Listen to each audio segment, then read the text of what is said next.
शुरू हो जाइए पापा, पापा शुरू हो जाइए। नमस्कार, मैं और आज हम आपको फिर से मराठों के क्रम में लेकर के आए हैं। जी हाँ, और मराठों का मतलब कि हम शिवाजी को तो समाप्त कर चुके हैं, लेकिन शिवाजी के जो पुत्र हैं संभाजी, आज हम संभाजी को प्रारंभ करेंगे। ठीक, तो आज हम पीछे की बीती हुई घटनाओं को, यानी शिवाजी से रिलेटेड सारी बातों को, शाह जी से रिलेटेड सारी बातों को, उनके पूर्वजों से रिलेटेड सारी बातों को, किसी बातों को इस वीडियो में एक बार भी जिक्र नहीं किया जाएगा।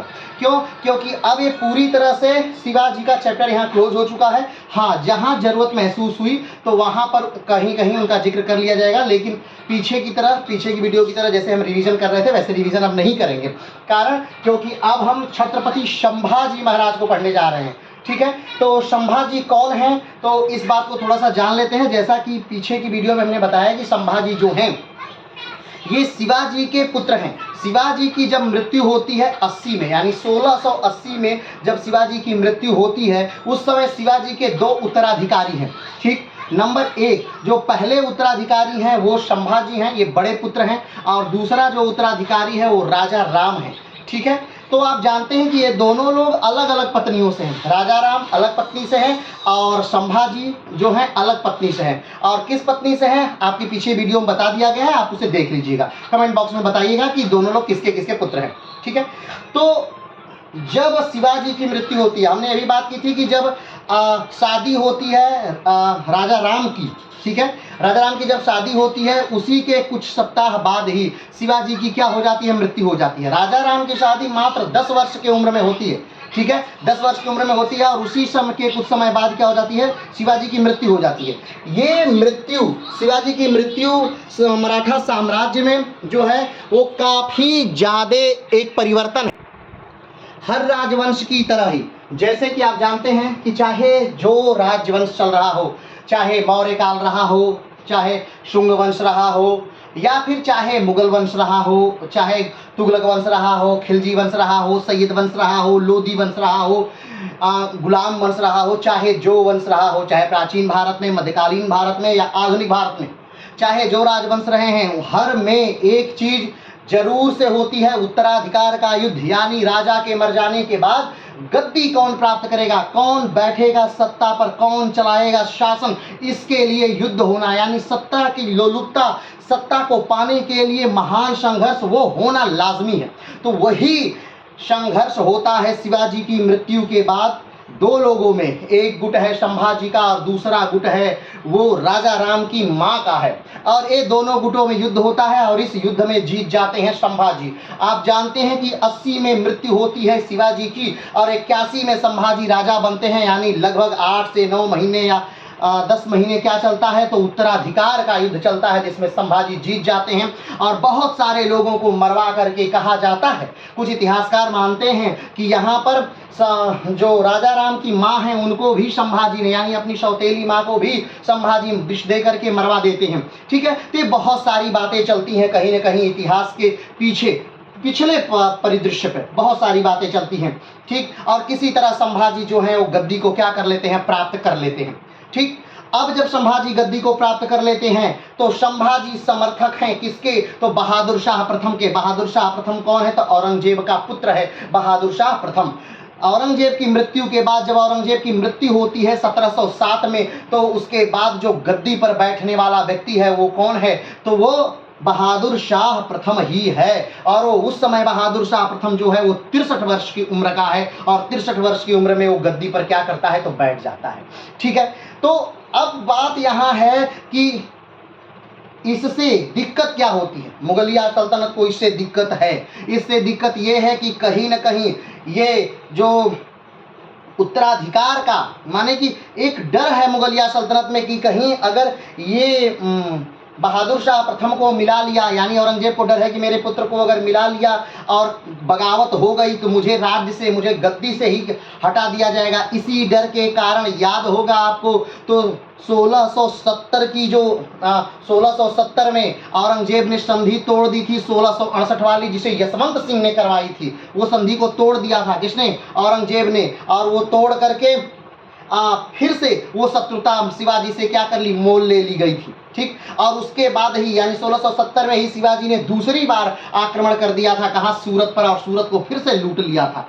तो ये अभी बैर कहीं न कहीं समाप्त नहीं हुआ है। और उसका पक्षधर यानी कि बहादुर शाह प्रथम के पक्षधर संभाजी महाराज भी हैं। कहा जाता है कि भारतवर्ष में बहादुर शाह के दो पक्षधर हैं, ठीक। एक तो दुर्गादास है, ठीक, और दूसरे जो हैं वो संभाजी महाराज हैं, ठीक। दुर्गादास कौन है? तो चित्तौड़ का सेनापति है दुर्गादास, और संभाजी मराठा साम्राज्य के राजा हैं, ठीक। तो आइए आज इन्हीं संभाजी की का पूरा जीवन बहुत भाग दौड़ भरा रहा। ये पूरे जीवन लड़ते ही रहे, पूरा जीवन इनकी व्यस्तता में ही गई। आप देखेंगे कि बहुत कम उम्र में ही, मात्र ये 31 वर्ष की अवस्था में, यानी अपने पिता से भी कम उम्र में शिवाजी संभाजी को क्या कर दिया जाता है? मार दिया जाता है। और इनकी मृत्यु इतिहास की सबसे दर्दनाक मृत्युओं में से एक मृत्यु माना जाता है। और इनको मराठा साम्राज्य में इनके बलिदान के कारण ही, इनकी सारी गलतियों को भूल करके इनको एक महान योद्धा की श्रेणी में रखा जाता है। क्योंकि कहा जाता है कि इनकी आंखें निकाल ली गई, इनके कान काट लिए गए, इनकी नाक काट ली गई, इनका हाथ काटा गया, इनके पैरों को काटा गया, और उसके बाद इनकी गर्दन काट करके लटका दी गई। तो बहुत ही मार्मिक दृश्य था ये। बहुत बुरी तरह मारे गए थे। कौन? तो संभाजी। और मारा किसने था? औरंगजेब। अगर एक हम बात करें तो औरंगजेब राजा बनता है 1657 में, ठीक। 1657 में औरंगजेब राजा बनता है अपने ही भाई दारा शिकोह होकर मारकर। अब सोचिए कि जो व्यक्ति अपने ही भाई दारा शिकोह को मार सकता है, अपने ही भाई शाह सूजा को मार सकता है, अपने ही पिता को बंदी बना सकता है, अपने ही बहन को बंदी बना सकता है, और जो व्यक्ति, जो औरंगजेब अपने ही पिता को अपने भाई का सर काट करके दे सकता है, वो दूसरे के साथ कैसा व्यवहार करेगा? आप जानते होंगे कि औरंगजेब की बहुत सारी पत्नियां हैं, उसमें से एक पत्नी कारागार में मर गई। औरंगजेब की कई बेटियां कारागार में मर गई। औरंगजेब के कई बेटे कारागार में मर गए। औरंगजेब के कई रिश्तेदार कारागार में मर गए, क्योंकि औरंगजेब कहीं न कहीं बहुत ज्यादा शक्की मिजाज का व्यक्ति है, वो किसी को बख्शता नहीं है। तो यहाँ पर संभाजी से को फिर यानी किसी को भी, यहाँ पर सिखों के जो 9वें गुरु हैं उनको औरंगजेब मरवा देता है, ठीक।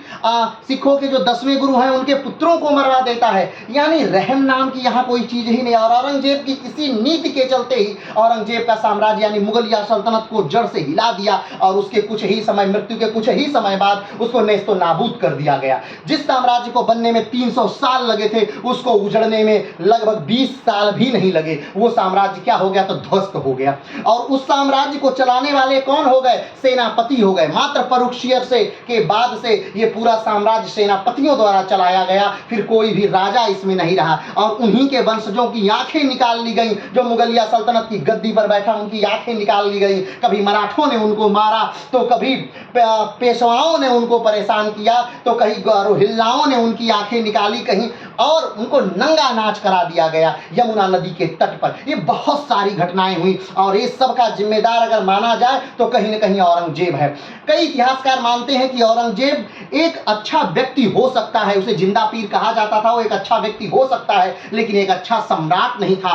क्यों? क्योंकि उसके जो साम्राज्य की नींव थी वो कहीं न कहीं धर्म पर रखी गई थी। और जिस साम्राज्य की नींव ही धर्म पर रखी जाएगी, धर्म की कट्टरता पर रखी जाएगी, वो साम्राज्य आगे बढ़ने का कोई प्रश्न ही नहीं है, वो साम्राज्य ध्वस्त होना ही है, ठीक। तो यहाँ पर अगर देखा जाए तो संभाजी महाराज को की बड़ी बेरहमी से हत्या कर दी जाती है। और सिर्फ संभाजी महाराज की ही नहीं, उनके साथ स्थित कई लोगों की। और सेम ऐसे ही हत्या इससे पहले, संभाजी महाराज के पहले सिखों के 9वें गुरु की जाती है। उनके साथ के लोगों को किसी को आरा से कटवा दिया जाता है, किसी को रुई से बांध करके जला दिया जाता है, किसी को गरम तेल में तलवा दिया जाता है, किसी को लोहे के बक्से के ऊपर रखकर आग में भुनाया जाता है। तो बहुत सारे ऐसे किस्से आपको औरंगजेब के मिल जाएंगे जो बहुत ही दर्दनाक हैं, जो बहुत ही खौफनाक हैं, ठीक। तो अब आप, हाँ, हमने एक बात कही थी कि 1657 में अपने ही भाई की हत्या करके, अपने ही भाई का सर अपने ही पिता के सामने प्रस्तुत करके,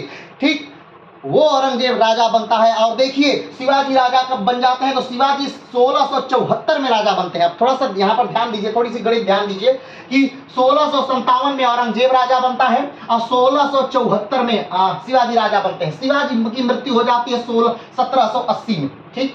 1780 में क्या हो जाती है?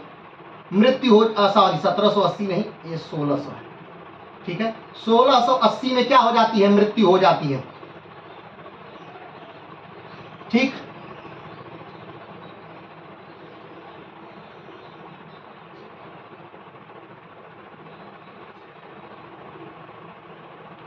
ठीक, 1680 में शिवाजी की मृत्यु हो जाती है। 1657 में औरंगजेब राजा बना। ठीक, 1674 में शिवाजी, यानी औरंगजेब के राजा बनने के बहुत समय बाद शिवाजी राजा बनते हैं 74 में। ठीक, और शिवाजी औरंगजेब के जिंदा रहते ही 80 में इनकी मृत्यु हो जाती है। कहीं कहीं कोई इतिहासकार मानते हैं कि इनको जहर दे दिया गया था उन्हीं के परिवार मेंबर द्वारा। छोड़िए, उस बातों पर आज हम नहीं जा रहे हैं। अगली बात है संभाजी। संभाजी राजा बनते हैं 1681 में। कब राजा बन गए, 1681 में संभाजी राजा बन जाते हैं और 1689 में संभाजी को मार दिया जाता है। ध्यान दीजिएगा, अभी भी राजा कौन है, औरंगजेब राजा है। ठीक, शिवाजी उनकी मृत्यु हो गई, शिवाजी के पुत्र संभाजी की मृत्यु हो गई और राजा अभी कौन है, औरंगजेब राजा है। अब संभाजी के भाई राजा बनते हैं, सौतेले भाई राजा राम राजा बनते हैं 1689 में और राजा राम शासन करते हैं 1700 तक। कब तक शासन करते हैं, 1700 तक। ठीक, अब देखिए अभी भी राजा कौन है, औरंगजेब, यानी कि शिवाजी की मृत्यु हुई, औरंगजेब राजा है। संभाजी की मृत्यु हुई, औरंगजेब राजा है। राजा राम की मृत्यु हुई, औरंगजेब राजा है। और 1707 में जब औरंगजेब की मृत्यु होती है, 1707 में जब औरंगजेब की मृत्यु होती है, उस समय साहू जी महाराज को क्या कर दिया जाता है, तो छोड़ दिया जाता है। किसके द्वारा, बहादुर शाह द्वारा, ताकि मराठा साम्राज्य में क्या हो सके, लड़ाई हो सके। क्योंकि उस समय मराठा साम्राज्य के राजा थे शिवाजी द्वितीय, और शिवाजी द्वितीय नाबालिग बच्चे थे और उनकी जो माँ थी वो कहीं ना कहीं सत्ता अपने हाथ में लेकर के बेहतरीन ढंग से मुगलिया प्रशासन को टक्कर दे रही थी। तो मुगलिया प्रशासन डर जाती है और वो उसको ये लगता है कि अगर साहू जी को हम छोड़ देंगे तो कहीं ना कहीं ताराबाई से जा करके साहू जी लड़ेंगे और गद्दी क्या करेंगे, प्राप्त करेंगे। और हुआ वो भी। जब साहू जी को छोड़ा गया तो साहू जी यहाँ पर आ गए, मराठों के पास आए और मराठों में अपना एक गृह युद्ध प्रारंभ हो जाता है और फिर गद्दी पर बैठ जाते हैं साहू जी महाराज। और यही साहू जी महाराज के गद्दी पर बैठने से ही, साहू जी महाराज की गद्दी पर बैठते ही 1713 से पेशवाई शासन का प्रारंभ हो जाता है, यानी बालाजी विश्वनाथ आ जाते हैं और बालाजी विश्वनाथ 1720 तक राज्य करते हैं, यानी कि प्रशासन को चलाते हैं और मराठा साम्राज्य को बहुत सुदृढ़ बनाते हैं। उसके बाद पेशवा बाजीराव आते हैं। ठीक, पेशवा कौन आता है, बाजीराव आते हैं और वो 1720 से 1740 तक मराठा साम्राज्य को बहुत सुदृढ़ बनाते हैं। और उसके बाद बालाजी विश्वनाथ आते हैं। ठीक है, सॉरी, उसके बाद उनके लड़के यानी बाजीराव के लड़के नाना साहब, जिनके को नाना साहब के नाम से भी जानते हैं, वो आते हैं और 1761 में उनकी मृत्यु होती है। तब तक मराठा साम्राज्य अपने चरम तक पहुंच जाता है, यानी 1713 से लेकर के 1761 तक इतने सालों में मराठा साम्राज्य अपने चरम पर पहुंचता है। और 61 में जब पानीपत का तृतीय युद्ध मराठा हारते हैं या पेशवा हारते हैं, उसके बाद मराठा साम्राज्य का पतन हो जाता है। अब आप सोचेंगे कि साहू जी के महाराज के बाद कोई राजा क्यों नहीं बना, क्योंकि साहू जी महाराज जो है वो निसंतान है। ठीक है, साहू जी महाराज जो है निसंतान है और साहू जी के समय से ही जो ये मात्र नाम मात्र के राजा रह गए हैं, इनके समय से ही पूरी ताकत जो है वो पेशवाओं के हाथ में है। हमने बताया था कि पेशवा एक पद होता है जो अष्टप्रधान है, उनमें एक पद है पेशवा और वो पद बाजीराव के समय बहुत ताकतवर हो जाता है, या यूं कहें कि बालाजी विश्वनाथ के समय ही बहुत ताकतवर हो जाता है। तो उसके बाद से पूरी शक्ति जो है वो पेशवाओं के हाथ में आ जाती है। साहू जी बस नाम मात्र के एक महाराज रह जाते हैं और साहू जी की मृत्यु के बाद तो पूरा मराठा साम्राज्य का नेतृत्व जो है वो पेशवा ही क्या करते हैं, कर रहे हैं। चलिए अब इन बातों को छोड़ते हैं और आते हैं हम छत्रपति संभाजी महाराज पर। संभाजी महाराज प्रथम को की हम बात करते हैं आज।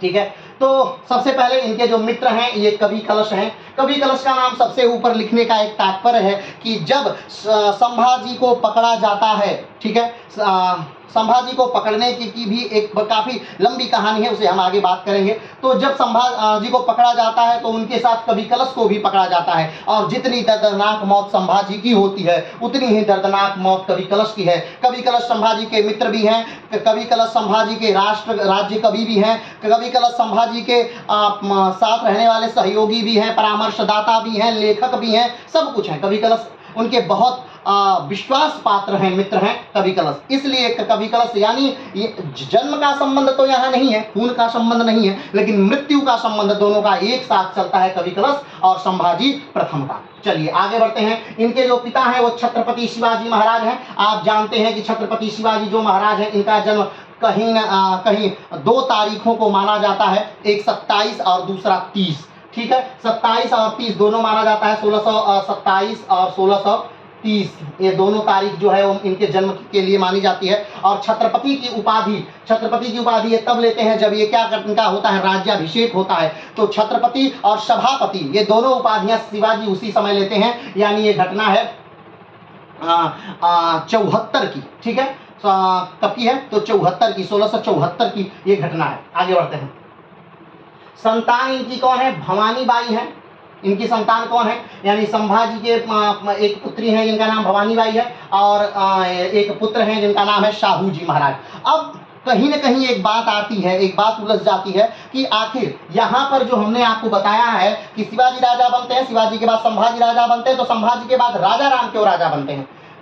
बनना तो चाहिए साहू जी महाराज को, तो राजा राम क्यों राजा बनते हैं? क्यों? क्योंकि जब संभाजी महाराज की हत्या होती है, कब? तो संभाजी महाराज की हत्या कब होती है? 11 मार्च 1689 में संभाजी महाराज की क्या कर दी जाती है, हत्या जब की जाती है उस समय, ठीक है, उस समय इनको बंदी बना लिया जाता है। साहू जी को क्या कर लिया जाता है, बंदी बना लिया जाता है, और बंदी बनाकर इनको लेकर के औरंगजेब के पास जाया जाता है। और उनका पूरा पालन पोषण, यानी साहू जी महाराज का पूरा पालन पोषण जो है वो कहाँ होता है, तो औरंगजेब के दरबार में होता है, औरंगजेब की निगरानी में।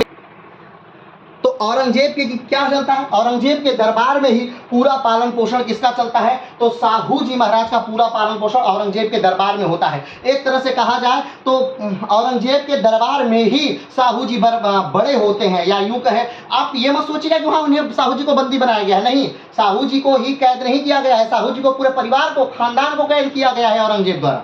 लेकिन वहाँ उनका वो जेल में बंद नहीं है, उनकी अच्छी परवरिश होती है, उन्हें अच्छी देख रेख मिलती है, अच्छी शिक्षा मिलती है, उनका अच्छा सम्मान, यानी कि एक बालक की तरह, अपने पुत्र की तरह औरंगजेब के महल में उनका पालन पोषण होता है। किसका, साहू जी का। ठीक है, वहाँ कोई अत्याचार वगैरह वाली चीज नहीं है, ये कदापि मत समझिए, सोचिएगा कि वहाँ पर इनके साथ कोई बहुत अत्याचार हो रहा है, इनको मुसलमान बनाया जा रहा है, ऐसा कुछ नहीं। हाँ, औरंगजेब चाहता था कि इनको मुसलमान बना दिया जाए, लेकिन औरंगजेब की जो बेटी है वो कहती है नहीं, ये बालक है और इसको मुसलमान बनाना ये उचित नहीं है। जब ये बड़ा हो जाए और ये स्वतः से अगर चाहे कि इसे मुसलमान बनना है, तब ये मुसलमान बन सकता है, आप इसके साथ ऐसा बर्ताव नहीं करेंगे। और औरंगजेब मान जाता है। ठीक है, तो आप एकदम मत सोचिएगा, पूरे साहू जी के पूरे परिवार को वहाँ बंदी बनाया गया है। और आप देखिए कब बंदी बनाया गया है, तो 1689 में साहू जी के पूरे परिवार के साथ संभाजी को मारकर साहू जी के पूरे परिवार को बंदी बनाया गया है। और 89 से लेकर 1707 तक, ठीक है, 89 से लेकर के 1707 तक, कितने वर्ष, लगभग 10 साल से लंबा समय है ये, ध्यान दीजिएगा, 10 साल से लंबा समय है, यानी 15-20 साल का ये समय जो है ये कहाँ साहू जी बिता रहे हैं, मुगलिया सल्तनत के अंदर बिता रहे हैं। और देखिए 1707 में जब वो आते हैं तो फिर से क्या बन जा रहे हैं, राजा बन जा रहे हैं। जब वो आए थे तो लोगों ने जानना चाहा कि भाई ये जो बालक है ये औरंगजेब की कैद से छूट करके आया है, और 20 साल ये औरंगजेब की कैद में रहा है, जेल में नहीं है, औरंगजेब के साथ रहा है, महल में रहा है, तो औरंगजेब के साथ इसका पालन पोषण हुआ है, वहां पला बढ़ा है। तो हो सकता है ये मराठा साम्राज्य को समझ नहीं पाया हो, इसकी समझ मुगलिया सल्तनत जैसी हो, ये मराठा साम्राज्य को क्षति पहुंचाना चाहता हो, ये मराठा साम्राज्य को नेस्तनाबूद करना चाहता हो, ये सोचा गया। लेकिन जब बालाजी विश्वनाथ इनसे मिलते हैं और इनके विचारों को सुनते हैं तो इनसे काफी प्रभावित होते हैं। ठीक, और उस समय के चल रहे मराठा साम्राज्य की ताराबाई शिवाजी द्वितीय को लेकर शासन कर रही हैं, तो उनका पक्ष छोड़ करके बालाजी विश्वनाथ इनके पक्ष में आकर खड़े हो जाते हैं। किसके पक्ष में, तो साहू जी महाराज के पक्ष में आकर खड़े हो जाते हैं। क्यों? क्योंकि इनके विचारों में क्या है, वही धार है, क्या है, वही धार है। तो यहाँ अगर साहू जी को बेहतरीन माना जाएगा तो कहीं ना कहीं मुगलिया सल्तनत को भी यहाँ बुरा नहीं कहा जा सकता, क्योंकि उसके साम्राज्य में उनके साथ कोई बुरा बर्ताव नहीं किया गया। ठीक है, हाँ, लेकिन उनके पिता के साथ तो बहुत ही बुरा किया गया। अब जो भी रहा हो, उस समय की राजनीतिक स्थिति, उस समय की राजनीतिक दशा, अब क्या रहा हो क्या नहीं, वो इतिहास के पहलू में हम आकर समझेंगे। तो चलिए बात करते हैं कि संभाजी के जो मित्र हैं कवि कलश हैं, ये इनके मृत्यु के साथ ही यानी साथ में इनको मारा जाता है संभाजी के। इनके जो पिता हैं वो छत्रपति शिवाजी महाराज हैं। आप जानते हैं शिवाजी की जो मृत्यु होती है 1680 में हो जाती है, ठीक है। और इनकी माता जो है महारानी सईबाई है। कौन है? महारानी सईबाई इनकी माता है। और इनकी जो संतान है वो भवानीबाई और साहू जी हैं। साहू जी को कैद कर लिया जाता है 1707 में, फिर साहू जी को छोड़ा जाता है। साहू जी की बात हम आगे करेंगे, ठीक। इनकी जो पत्नी है यानी संभाजी की जो पत्नी है वो कौन है? तो महारानी येशुबाई है। कौन है? येशुबाई है। निधन इनका कब हो रहा है? तो 11 मार्च। ये साधारण मृत्यु नहीं है, ये प्राकृतिक मृत्यु नहीं है, ये हत्या है। आंख निकाली जाती है, कान काटा जाता है, नाक काटी जाती है, हाथ काटा जाता है, पैर काटा जाता है और एक दिन गर्दन काट दी जाती है। कहा जाता है कि चमड़े में भूसा तक भरा गया और इनको क्या किया गया? फेंक दिया गया। लोगों ने इनकी चीजों को जगह जगह से बटोर करके सिला और उसके बाद इनका दाह संस्कार किया गया। तो बहुत बहुत बुरा नजारा रहा होगा, वो बहुत ही ज्यादा वो मार्मिक दृश्य रहा होगा। वो मराठा साम्राज्य के लिए बहुत दुखद क्षण रहा होगा जब महाराज संभाजी को क्या किया गया हो? मारा गया होगा। चलिए आगे बढ़ते हैं। जन्म इनका कब हुआ है? 14 मई 1657। हमने बात किया था 1657 में इनका क्या हुआ है? जन्म हुआ है। कहाँ हुआ है? पुरंदर के किले में हुआ है। कहाँ? पुरंदर का किला। याद करिएगा पुरंदर का किला कौन सा है? ये वही पुरंदर का किला है जहाँ राजा जय सिंह और शिवाजी की क्या होती है? तो समझौता होता है। जय सिंह और शिवाजी का समझौता होता है, पुरंदर का समझौता है, यानी पुरंदर की समझौता या पुरंदर की संधि के नाम से जिसे जाना जाता है। और जिसके बाद शिवाजी क्या करते हैं? 1666 में गमन करते हैं। कहाँ? आगरा के लिए। और जाकर के औरंगजेब से मिलते हैं शिवाजी उसी पुरंदर की संधि के बाद। तो पुरंदर की संधि हुई थी 1665 में और उससे पहले 1657 में उसी पुरंदर के किले में ये जन्म ले चुके हैं। कौन? तो संभाजी महाराज, ठीक है। आगे बढ़ते हैं। कहा जाता है कि संभाजी महाराज को बहुत सारे इतिहासकार अच्छा नहीं मानते हैं, कारण कि उनका 2 साल मुगलों के साथ बीता था, ठीक है। जब उन्हें 5000 की मनसबदारी मिलती है उसके बाद का बहुत सारा समय मुगलों के साथ बीता है। तो कहीं कहीं तो इतिहासकार ये तक लिखते हैं कि जब शिवाजी की मृत्यु होने वाली है उससे पहले शिवाजी जो है वो संभाजी को कैद में डाल देते हैं और शिवाजी के मरने के बाद उनका जो छोटा बेटा है राजा राम वो उनके चिता को अग्नि देता है, ठीक। तो ये बहुत सारी बातें, कहीं न कहीं ये गृह युद्ध का समय चल रहा था शिवाजी के मरने के बाद, तो बहुत सारी अफवाहें उड़ाई गई संभाजी के बारे में। तो कितना सही कितना गलत ये इतिहास ही जान पाता है। अब अलग अलग इतिहासकार अलग अलग पक्ष रखते हैं तो उसको छोड़ दीजिए, वो विवाद का विषय है। आगे बढ़ते हैं।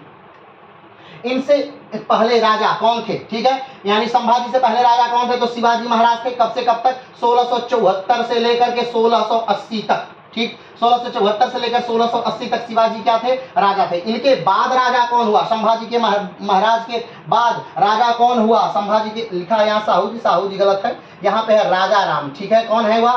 राजा राम। राजा राम कौन है? राजा राम इनके ही भाई हैं, ठीक है। राजा राम क्या है? इनके ही भाई हैं, सौतेले भाई हैं। ये अलग माँ से हैं, संभाजी अलग माँ से थे और राजा राम अलग माँ से थे। चलिए आगे बात करते हैं। इनके बाद राजा राम हुए। राज्याभिषेक इनका कब हुआ? इनका राज्याभिषेक 16 जनवरी 1681 को हुआ रायगढ़ दुर्ग में। किसका राज्याभिषेक? तो संभाजी का राज्याभिषेक कब होता है? 16 जनवरी 1681 को रायगढ़ दुर्ग में इनका राज्याभिषेक होता है। अब देखिए, आप सोचेंगे कि शिवाजी की मृत्यु तो 1680 में हो गई, इनका राज्याभिषेक 1681 में क्यों हुआ? इतने समय तक क्या हुआ? तो इतने समय तक उत्तराधिकार का युद्ध चल रहा था। राजा कौन बनेगा इस बात पर विवाद हो रहा था। अलग अलग गुट अलग अलग लोगों को राजा बनाना चाह रहे थे। कहीं न कहीं 2 उत्तराधिकारी थे शिवाजी की, राजा राम और संभाजी। तो कौन राजा बनेगा इसका अभी निर्णय नहीं हो पाया था। लेकिन 1681 में जो संभाजी का गुट है वो जीत जाता है और सत्ता को क्या कर लेता है? प्राप्त कर लेता है। और जो राजा राम का गुट है उसके बहुत सारे लोगों को संभाजी द्वारा मार दिया जाता है। आगे बढ़ते हैं। शासनावधि 20 जुलाई 1680 से 11 मार्च 1689। 20 जुलाई 1600 शासनावधि,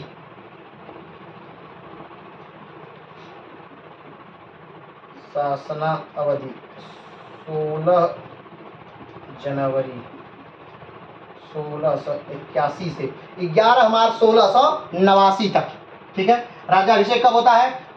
तो 16 जनवरी 1681 में। और शासनावधि कब से कब तक? तो 16 जनवरी 1681 से 11 मार्च 1689 तक इनका क्या चलता है, शासन चलता है। किसका? तो संभाजी महाराज का। अब ध्यान रखिएगा, पिता औरंगजेब के ही शासनकाल में राजा भी बने, औरंगजेब के ही शासनकाल में मृत्यु को प्राप्त हुए। पुत्र औरंगजेब के ही शासनकाल में राजा भी बना और औरंगजेब के ही शासनकाल में मृत्यु को भी प्राप्त हुआ। उनका दूसरा पुत्र, शिवाजी का दूसरा पुत्र औरंगजेब के ही समय में राजा ही बना, औरंगजेब के समय में मृत्यु को प्राप्त हुआ। यानी कि शिवाजी की वंशावली लगभग औरंगजेब के शासनकाल में ही क्या हो जा रही है, समाप्त हो जा रही है। ध्यान दीजिएगा, आगे बढ़ते हैं। औरंगजेब के विद्रोही पुत्र का 2 लोग समर्थन करते थे, ठीक है। औरंगजेब के वैसे तो सारे पुत्र ही लगभग विद्रोही हैं, ठीक है। औरंगजेब के जीते जी जो अकबर प्रथम है वो भी क्या है, विद्रोही है। वो भी कहीं कहीं औरंगजेब का विद्रोह करता है, लेकिन बुरी बात या अच्छी बात यह है कि औरंगजेब के जीते जी ही अकबर प्रथम की मृत्यु हो जाती है। उसके बाद जो बहादुर शाह है, ठीक, बहादुर शाह प्रथम है, ये भी क्या है, विद्रोही पुत्र है। विद्रोही होने का मतलब क्यों अब यहाँ आ रहा है। अब आप ध्यान दीजिएगा कि शाहजहां बहुत ज्यादा समय तक राज्य कर लिए, ठीक। अब शाहजहां को जबरदस्ती राज्य से हटाया गया, राजा के पद से यानी बादशाह के पद से शाहजहां को हटाया गया औरंगजेब द्वारा। उस समय शाहजहां बहुत बूढ़े हो चुके हैं और औरंगजेब भी बहुत युवा हो चुका है। अब औरंगजेब काफी लंबा शासन कर दिया। अब मान लीजिए 30 से 35 साल की उम्र में औरंगजेब राजा बन रहा है, ठीक। और उस समय से औरंगजेब शासन कर दे रहा है लगभग 90 साल की उम्र तक, यानी कि लगभग 49 से 50 साल तक औरंगजेब का सबसे लंबा शासनकाल 50 साल तक लगभग अकबर का था और दूसरा सबसे लंबा शासनकाल औरंगजेब का था। तो इतना लंबा जब शासन इनका हो गया तो इनके जो बेटे हैं वो काफी बूढ़े हो रहे हैं। अब वो भी सोच रहे हैं कि हम राजा कब बनेंगे। तो बहादुर शाह सोच रहा है हम राजा कब बनेंगे। वो 63 साल का हो चुका है जब औरंगजेब की मृत्यु हो रही है। अब सोचिए, इतना बूढ़ा कोई राजा बनता है। अब जब उसके पोते पोतियों का राजा बनने का, आज के समय से के हिसाब से, आयु के हिसाब से उस समय की आयु की तुलना मत करिएगा। इस समय औसत आयु काफी ज्यादा है, उस समय औसत आयु काफी कम थी, ठीक है। जीवित रहने की आप देख रहे हैं शिवाजी कम मर रहे हैं, आप देख रहे हैं उनके पुत्र कम मर रहे हैं, उनके पुत्र कम मर रहे हैं, तो औसत आयु काफी कम है।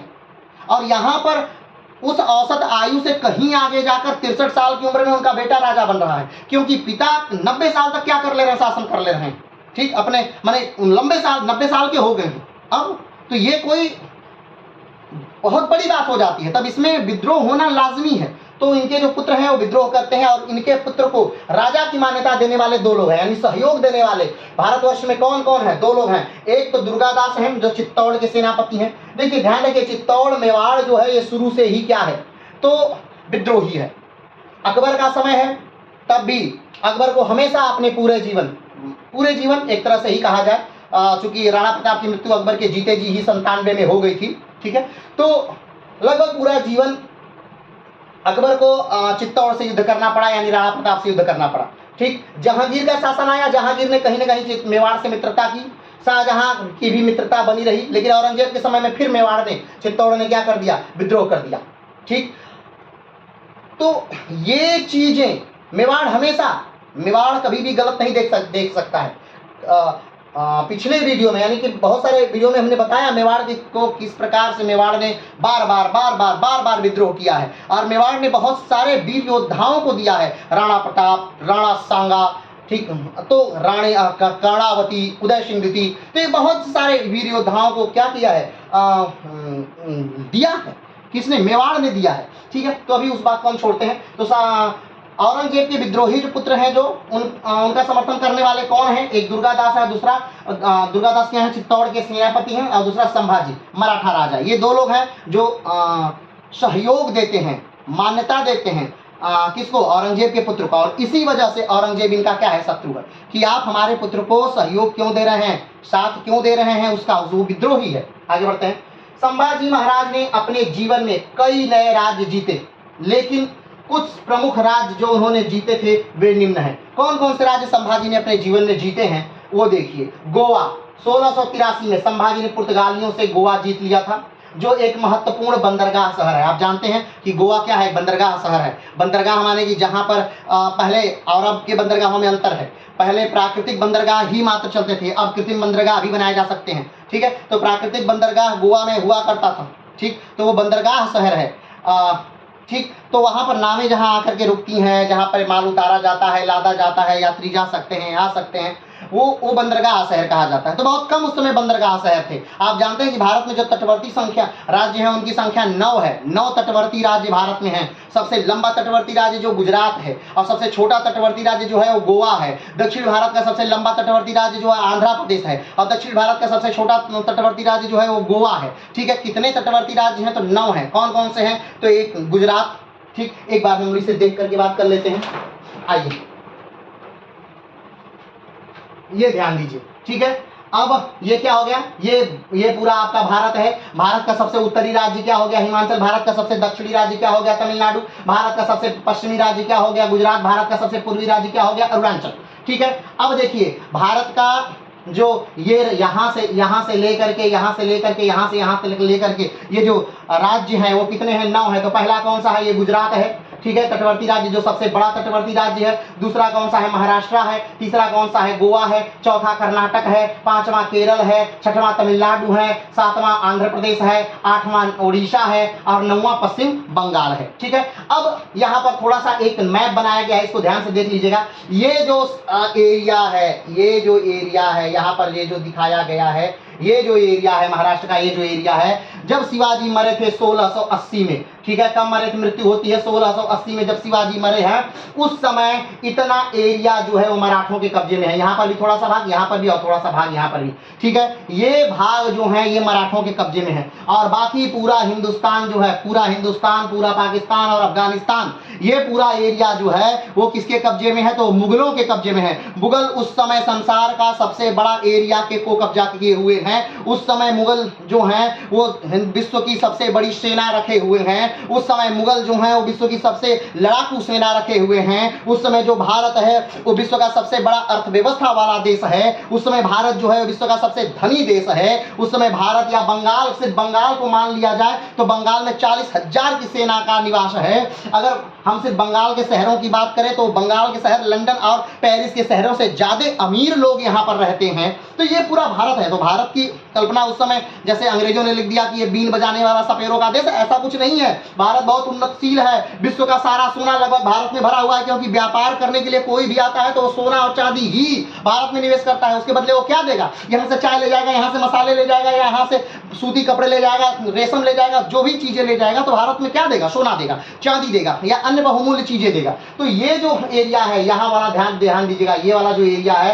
ये मराठों के कब्जे में है। यहाँ का ये वाला एरिया, ये वाला और यहाँ थोड़ा सा 2 भाग, यहाँ इतना ही बस मात्र मराठों के कब्जे में है। 12 बाकी पूरा हिंदुस्तान जो है वो औरंगजेब के समय में है। अगर देखा जाए तो हिंदुस्तान का सबसे बड़ा भूभाग जीतने वाला जो व्यक्ति है वो औरंगजेब है। हाँ, लेकिन अगर प्राचीन भारत में देखा जाए तो वो शासन, वो ये उपलब्धि किसको मिली है? तो सम्राट अशोक को मिली है। तो अशोक के अगर ये मध्यकालीन में देखा जाए, मध्यकालीन से लेकर आधुनिक तक देखा जाए तो सबसे बड़ा राज्य जो है वो किसका है? तो औरंगजेब का है। सबसे बड़ी सेना भी किसकी है? तो औरंगजेब की है। चूंकि अशोक ने मात्र 8 वर्ष तक शासन किया है, ठीक है, लेकिन औरंगजेब यहाँ 49 वर्षों तक शासन करता है। औरंगजेब की अलग नीतियां हैं, अशोक की अलग नीतियां हैं। अशोक धर्म परिवर्तन करके महान अशोक हो जाते हैं। अशोक बौद्ध धर्म अपना लेते हैं। अशोक बौद्ध संगतियां करवाते हैं। अशोक फिर दान और दक्षिणा और धर्म में लिप्त हो जाते हैं। अशोक महान हो जाते हैं, लेकिन औरंगजेब महान नहीं हो पाता है। ठीक है, औरंगजेब कटु हो जाता है, कुटिल हो जाता है और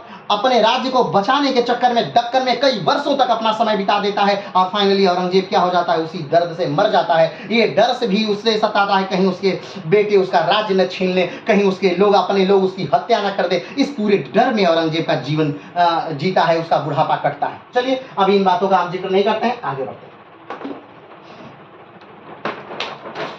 ठीक है, तो 1683 में संभाजी ने पुर्तगालियों से गोवा जीत लिया था। आप जानते हैं कि जो पुर्तगाली हैं, अगर हम भारत में बात करें कि सबसे पहले कौन आया था, कौन यूरोपीय आया था, तो भारत में जो सबसे पहले यूरोपीय आए थे वो कौन थे? तो पुर्तगाली थे। अगर हम बात करें कि वो कहां से आए थे, तो पुर्तगाल से आए थे। सबसे पहले कौन से यूरोपीय भारत आए थे? तो पुर्तगाली थे। लेकिन हाँ, ध्यान रखिएगा, जल मार्ग से सबसे पहले भारत में आने वाले पुर्तगाली थे। ऐसे तो शुरू से व्यापार होता ही रहा था, ठीक है। तो यहाँ देखिएगा, यहाँ ये यूरोप वाला देश है, ये जो है ये यूरोप है। क्या देख रहे हैं यहाँ पर? आप देख रहे हैं ना, ये ठीक है, ये वाला जो भाग है ये यूरोप है, ठीक। अब ये जो यूरोप है, आप देख रहे हैं यहाँ जो यूरोप है, ठीक है, ये जो यूरोप है, तो यहाँ पे पुर्तगाल है। यूरोप का सबसे पश्चिमी देश जो है वो क्या कहा जाता है, पुर्तगाल है, जो मेन लैंड से लगा हुआ है वो कौन सा है, पुर्तगाल है। और इस रास्ते से वो यूरोपीय कहाँ आए थे, कहाँ आए थे, तो भारत आए थे इस रास्ते से, ठीक है। ये हम यहाँ ला करके, ध्यान दीजिएगा, यहाँ से यहाँ लाए हैं, यही है मोम्बासा, जहाँ से उन्हें एक नाविक मिलता है एक। तो और बात करते कब आया था, ठीक है, तो ये समय है 1498 का, ठीक है, 1498 में आए थे कौन, तो यूरोपीय। कौन यूरोपीय, तो पुर्तगाली। तो पुर्तगाली सबसे पहले कहाँ आए थे, तो केरल के कालीकट तट पे आए थे। केरल के कहाँ आए थे, कालीकट तट पर आए थे। केरल के कालीकट तट पर आए थे सबसे पहले। कौन आए थे, पुर्तगाली आए थे। और पुर्तगाली में भी कौन था, क्या नाम था उसका, तो वास्को डिगामा था। क्या नाम था, वास्को डिगामा। 1498 सबसे पहले कालीकट तट पर आया था। कालीकट तट किस राज्य में है, तो कालीकट तट जो है वो केरल राज्य में है, ठीक है, कहाँ है, केरल राज्य में है। तो सबसे पहले 1498 में आया था। कितनी जहाजें उनके साथ चली थी, तो 3 जहाजें उनके साथ क्या हुई थी, चली थी, ठीक। हमें कमेंट बॉक्स में बताइएगा कि जो कालीकट है वो किस जिले में, केरल के किस जिले में पड़ता है, ठीक है। आगे बढ़ते हैं, तो इस रास्ते से होकर के क्या आता है, इसी रास्ते से होकर 1498 की घटना। उसी समय पुर्तगाली आ गए हैं। 1498 का मतलब आप समझ रहे हैं, 1498 का मतलब ये है कि उस समय भारत में मुगलों का आगमन भी नहीं हुआ है। भारत में मुगल कब आ रहे हैं, 1526 में भारत में मुगल आ रहे हैं 1526 में, और पुर्तगाली भारत में आ गए हैं 1498 में। ध्यान दीजिएगा, 1498 में पुर्तगाली आते हैं, 1526 में मुगल आते हैं। अब बात ये, और जब पुर्तगाली आए थे, वास्को डिगामा भारत में आता है, कालीकट तट पे आता है, उस समय भारत का राजा कौन है, यानी दिल्ली का बादशाह कौन है, दिल्ली का सुल्तान कौन है, तो उस समय है सिकंदर लोदी। दिल्ली का सुल्तान कौन है, तो उस समय सिकंदर लोदी है। ध्यान दीजिए, यानी लोदी वंश, यानी एक अफगान शासक वहां पे राज्य कर रहा है। और इसी अफगान शासक का जो लास्ट शासक है इब्राहिम लोदी, इसी को हरा करके कौन आता है, तो बाबर आता है, ठीक है। 1526 में पानीपत का प्रथम युद्ध होता है, और किसके साथ होता है, तो बाबर के साथ और इब्राहिम लोदी के साथ होता है, पानीपत के मैदान में, हरियाणा में। तो उसके बाद यहाँ पर मुगल वंश की स्थापना होती है। लोदी वंश डायनेस्टी खत्म हो जाती है और वहां पर मुगल वंश की क्या हो जाती है, स्थापना हो जाती है। तो ये बात ध्यान रखिएगा। लेकिन अब इसके बाद आने के बाद भी 1498 और 1526 में लगभग 30 साल का अंतर है, देख रहे हैं ना। तो ये लगभग 30 साल का ये जो अंतर है, उसके बाद भी मुगलिया सल्तनत काफी ज्यादा बढ़ जाती है, और जो पुर्तगाली हैं वो कहीं ना कहीं उन्हीं तटों पर सिमट के रह जाते हैं। क्यों, क्योंकि कहीं ना कहीं वो कट्टर हैं। मुगलिया सल्तनत से कहीं ज्यादा पुर्तगाली क्या हैं, कट्टर हैं। वो लूट पाट और लोगों के धर्म परिवर्तन से जुड़े हुए हैं। लेकिन मुगलिया सल्तनत में ऐसा लोग नहीं सोच रहे। प्रारंभिक राजा तो एकदम नहीं, खासतौर पे अकबर एकदम नहीं, जहांगीर एकदम नहीं, शाहजहां एकदम नहीं, ठीक है, हुमायूं एकदम नहीं। तो यहाँ पर वो लोग धर्म परिवर्तन को नहीं तवज्जो दे रहे हैं, वो तवज्जो दे रहे हैं राज्य विस्तार को, अपने राज्य को बढ़ाने का। और अकबर की नीति तो सबसे ज्यादा ही अलग है।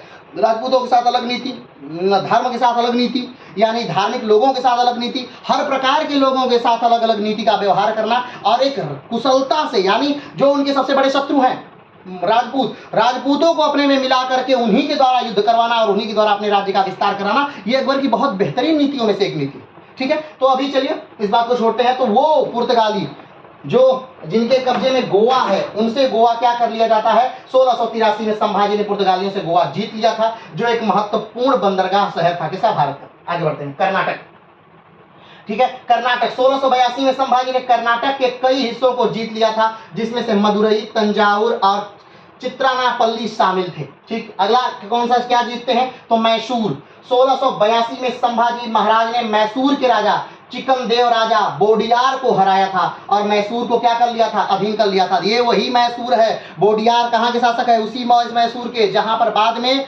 हैदर अली और उनका पुत्र टीपू सुल्तान राज करेगा, जहां पर टीपू सुल्तान श्रीरंगपट्टम में मारा जाएगा अंग्रेजों से लड़ते हुए, ठीक है। ये वही, इसके बाद धीरे धीरे वो सारी घटनाएं आएंगी आपके सामने। चलिए आगे बढ़ते हैं।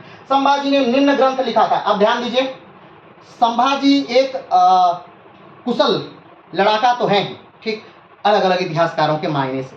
कुछ इतिहासकार मानते हैं कि ये नीति निपुण नहीं है, ये अच्छे लड़ाका नहीं है, ये अच्छे व्यक्ति भी नहीं है, इनकी नीतियां अच्छी नहीं। लेकिन कुछ इतिहासकार मानते हैं नहीं, ये बहुत बेहतरीन आदमी है, बहुत बेहतरीन लड़ाका है, बहुत बेहतरीन रणनीति कुशलकार है, ठीक है। आगे बढ़ते हैं।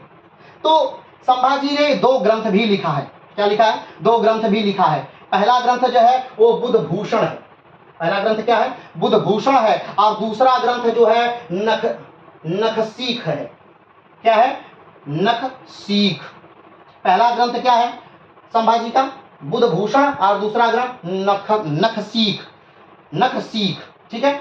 तो बुध भूषण में क्या लिखा है? यह संस्कृत का ग्रंथ है। बुध भूषण जो है वो संस्कृत का ग्रंथ है। और इसमें संभाजी महाराज ने व्याकरण, कहाँ के बारे में लिखा है? व्याकरण, ज्योतिष और अन्य विशेषता ज्ञान को प्रकट किया है। व्याकरण और ज्योतिष के बारे में अपना राय की है, अपना ज्ञान बताया है। किसमें? किस ग्रंथ में? बुध भूषण में, जो संस्कृत में लिखा हुआ ग्रंथ है।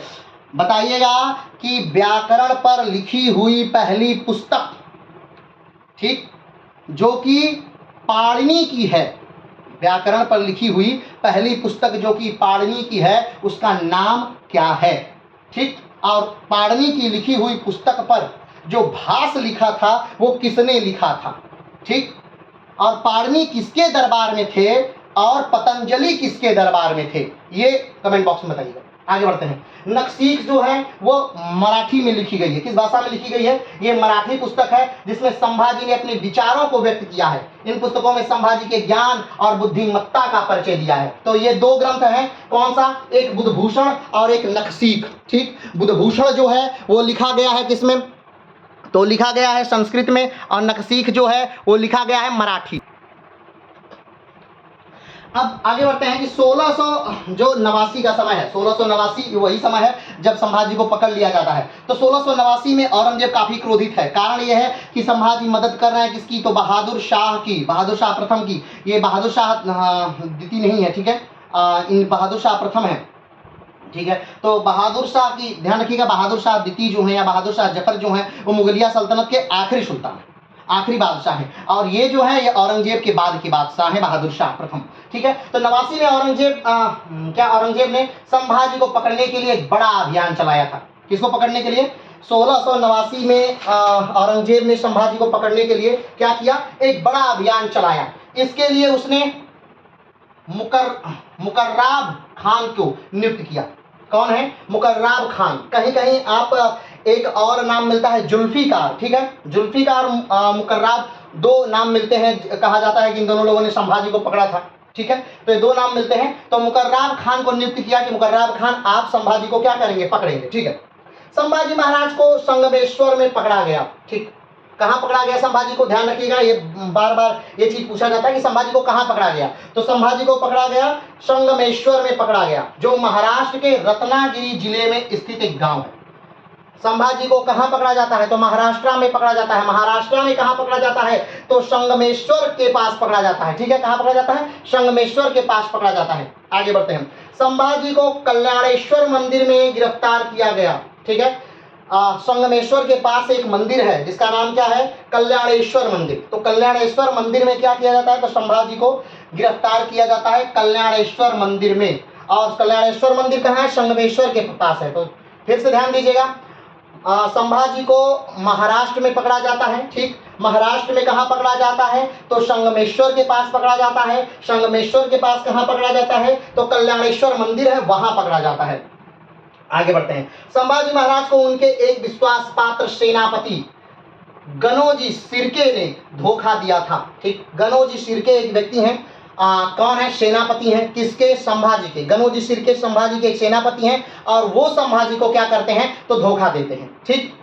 धोखा देते हैं और कहीं ना कहीं मुगलिया फौज को, अब थोड़ा सा ध्यान दीजिएगा, संभाजी की एक लंबी चौड़ी फौज है, लेकिन उस समय मात्र संभाजी के पास 200 व्यक्ति हैं। 200 व्यक्ति के साथ ही संभाजी उस मंदिर के पास रुकते हैं। गनोजी शिर्के जो है मुगलिया सल्तनत को वो रास्ता दिखाते हैं जो बस मराठों को पता है, यानी जंगल वाला रास्ता, ठीक है। और 5000 की सेना वहां आ जाती है और उस सेना पर 200 के लोगों पर काफी भारी पड़ती है। बड़ा छोटा सा युद्ध होता है और इस युद्ध के बाद इन दोनों लोगों को पकड़ लिया जाता है। किसको पकड़ लिया जाता है? तो संभाजी को, कभी कलश को। वैसे तो बहुत इतने जो नाम है ये सब लोग पकड़े गए थे उसी समय और मारे गए थे, लेकिन जो मुख्य लोग हैं वो कौन है? एक संभाजी और कभी कलश, इन दोनों लोगों को क्या कर लिया जाता है? पकड़ लिया जाता है। कहाँ पकड़ा जाता है? तो महाराष्ट्र में कहाँ?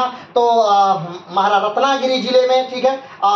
संगमेश्वर में कहाँ? कल्याणेश्वर मंदिर के में, ठीक है। कल्याणेश्वर मंदिर में ये दोनों लोग रहते हैं उस समय और वहीं पर क्या कर लिया जाता है? पकड़ लिया जाता है। धोखा कौन दिया है? धोखा दिया है गनोजी शिर्के ने। धोखा कौन दिया है? गनोजी शिर्के ने धोखा दिया है।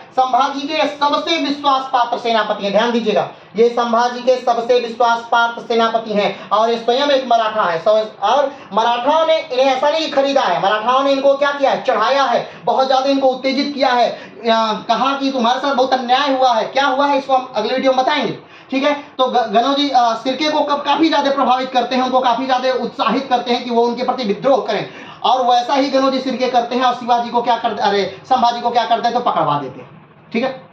लेकिन गनोजी सिरके इससे बहुत दुखी हो जाते हैं। ये मत सब सोचिएगा कि जब ये की मृत्यु होती है, संभाजी की जब मृत्यु होती है, तो गनोजी सिरके बहुत दुखी हैं, वो अपने किए हुए पर बहुत पश्चाताप कर रहे हैं और वो कहते हैं कि मतलब ये तो बड़ा बुरा हुआ, ये मैंने बड़ा बुरा कर दिया। तो वो जाकर के मुगलिया सल्तनत को स्वयं को अपने उनके हवाले कर देते हैं और कहते हैं मुझे भी मार दो, और मुगलिया सल्तनत के लोग जो सेनापति हैं वो उनको भी मार देते हैं। कहा तो ये जाता है कि ये जब गद्दारी की, कुछ इतिहासकारों का मानना है, कुछ इतिहासकार तो ये मानते हैं गनोजी सिरके ने बाद में अपने आप को आत्मसमर्पण कर दिया कि मुझे भी मार दो, और लोगों ने उन्हें भी मार दिया। लेकिन हुआ कुछ इतिहासकार ये मानते हैं कि जब गनोजी सिरके उनको धोखा देते हैं संभाजी को, और संभाजी को पकड़वाते हैं, तो संभाजी को भी पकड़ के मार दिया जाता है और गनोजी सिरके को भी मार दिया जाता है। चलिए, अब जो भी हुआ हो वो इतिहास का विषय है, आगे बढ़ते हैं।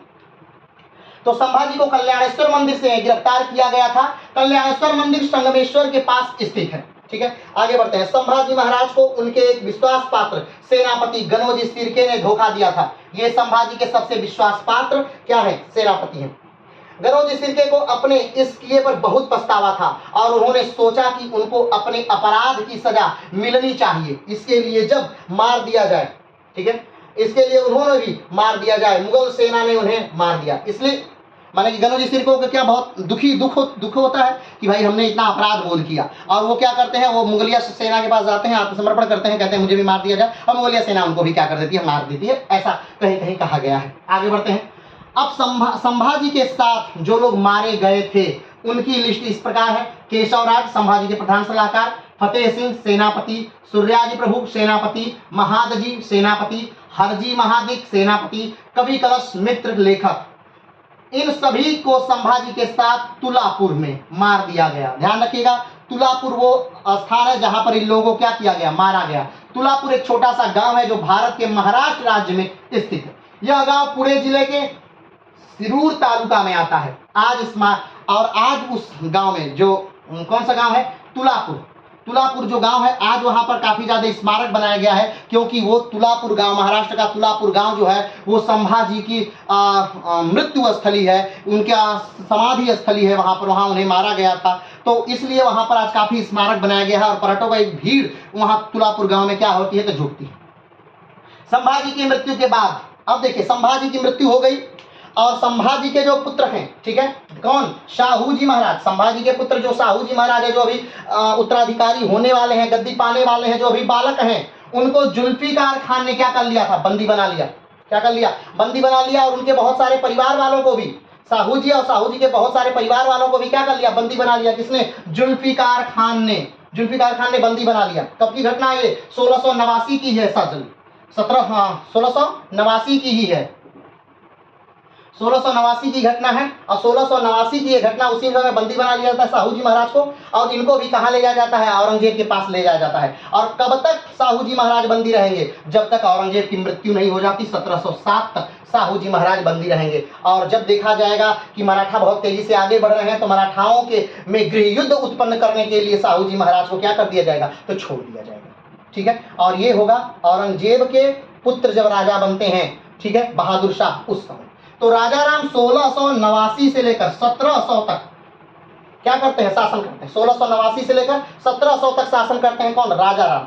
1700 में राजा राम की भी क्या हो जाती है, मृत्यु हो जाती है। और राजा राम की जब 1700 में मृत्यु हो जाती है, तब राजा राम का अल्प आयु का पुत्र राजा बना दिया जाता है, ठीक है। और 1700 से लेकर के 1707 तक वो क्या करता है, राजा रहता है। लेकिन जब 1707 में शाहूजी महाराज आते हैं, तब इनसे क्या होगा, युद्ध होगा, और राजा कौन बन जाएगा, तो 1707 में राजा बन जाएंगे शाहूजी महाराज।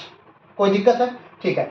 अब ध्यान दीजिएगा, एक बात यहाँ पर ध्यान दीजिएगा कि जो शिवाजी हैं, उन्होंने अष्टप्रधान बनाया था। कब बनाया था, 1662 में शिवाजी ने अष्टप्रधान बनाया था, और ये अष्टप्रधान काफी कारगर सिद्ध हुआ था। यानी उन्होंने अपनी पूरी शासन व्यवस्था को अलग अलग लोगों के हाथों में बांट दिया था, ताकि कार्य सुचारू रूप से चल सके। तो आज अभी तक हमने क्या जाना, आज हमने जाना संभाजी प्रथम को, यानी शिवाजी के पुत्र संभाजी को, कि किस प्रकार 1689 में ये राजा बनते हैं।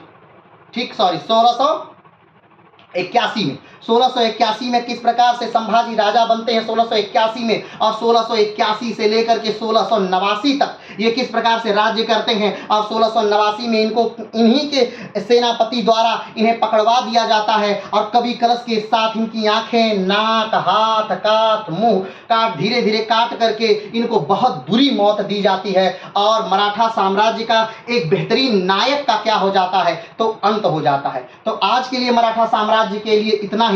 आज हमने पढ़ा संभाजी महाराज के भी कुछ बातें जो अधिशेष जो बाकी रह गई हों उसे हम कल फिर से एक बार देखेंगे, और इनको हम कल की क्लास में फिर से एक बार रिवीजन कर लेंगे। ठीक है, अभी चूंकि आज क्लास काफी लंबी हो रही है, ठीक है, तो कल हम लोग जिसको पढ़ेंगे वो है संभाजी के भाई राजा राम। ठीक है, राजा राम काफी लंबे नहीं, क्योंकि राजा राम का पूरा जीवन लगभग भागते भागते ही बीत गया। आप देखिए कि 1689 में ये इनकी मृत्यु होती है संभाजी की, और 1689 से लेकर मात्र 1700 तक ही वो क्या करते हैं, राज कर पाते हैं। कौन, तो राजा राम। पूरा जीवन बस भागते रहते हैं, औरंगजेब से भागते रहते हैं, और भागते भागते ही उनकी क्या हो जाती है, मृत्यु हो जाती है। और उसके बाद राजा राम के पुत्र शिवाजी द्वितीय किस प्रकार से राजा बनते हैं, और फिर उसके बाद 1707 में जब औरंगजेब की मृत्यु हो जाती है तब किस प्रकार से छोड़ दिया जाता है किसको, साहूजी महाराज को, जो अभी कैद हुए हैं। कब कैद हुए हैं, जब संभाजी की मौत हुई है तब साहूजी कैद हुए हैं, और साहूजी को छोड़ा जाएगा 1707 में, ताकि गृह युद्ध हो किसमें, तो मराठों में, और मराठे क्या हो जाए, कमजोर हो जाए, और गृह युद्ध होता भी है।